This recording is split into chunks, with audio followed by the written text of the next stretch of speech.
former NATO Supreme Allied Commander of Europe and author of the book, The Accidental Admiral. He joins us right now, Admiral James Stavridis.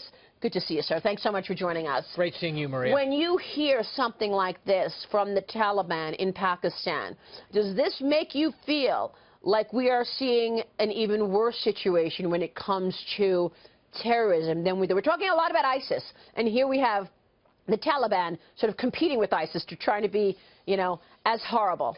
Yeah, these are franchises, and so there's Al-Qaeda, there's the Taliban, there's Al-Shabaab, there's Boko Haram, et cetera, et cetera.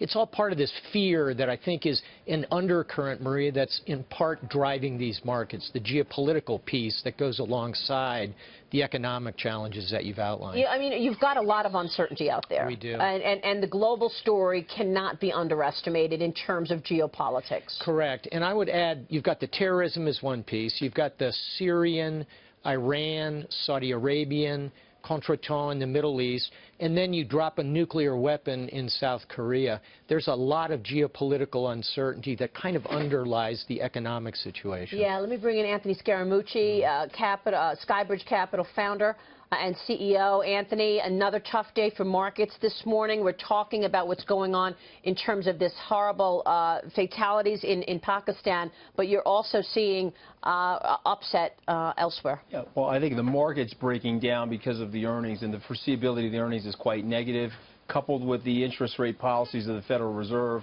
Markets are probably going to test at 14,500 on the Dow, something like that, Maria, until we get a little bit more clearance on what's going to happen with earnings and the Fed. But what I'm interested in, Admiral, is you mentioned that these are different franchises. The President has said that he doesn't see any of them as existential threats to the United States, but what they are doing is causing a tremendous amount of fear and keeping people home, slowing down people's economies. What's your reaction to that? Well, it is correct to say that it's a lot of sand in the gears until they get a weapon of mass destruction.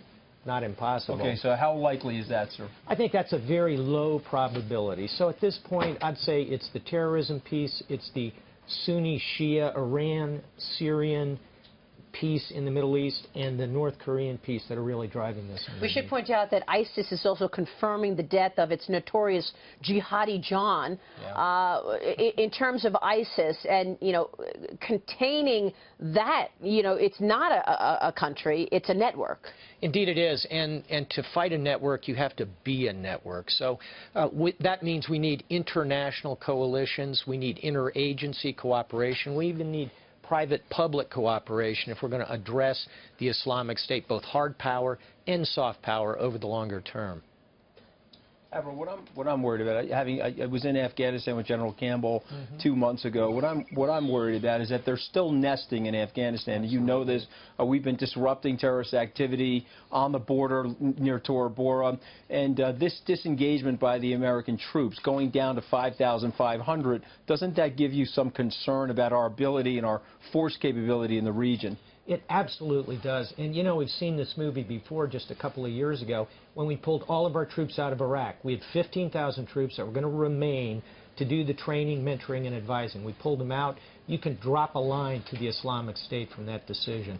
When we draw down in Afghanistan below that 15,000 number, down to 5,000, we are in trouble as we go forward, and we don't need another ungoverned space in Afghanistan. You were advising people about their personal safety. Should they be super worried about terrorist incidents in the United States at this point? Well, let's be fair here. Statistically, the chances of being hit in a terrorist attack are very small. But I think that's super important for viewers, so let's emphasize that, right? Absolutely. We've only had 88 deaths in the last 10 years that are terrorist-related, so it's not a personal concern for the average person. It's not. I'm more concerned about the point you're making about the way it gets under the markets and drives the economy. That's really the threat out there. Let me ask you about this story that was just coming across. Saudi authorities are ordering banks to stop allowing cheap bets on a currency devaluation. You know, it's interesting to see governments react to what's going on in the currency market because, of course, the dollar strength has been an issue for American companies, and that's also part of the earnings slowdown story.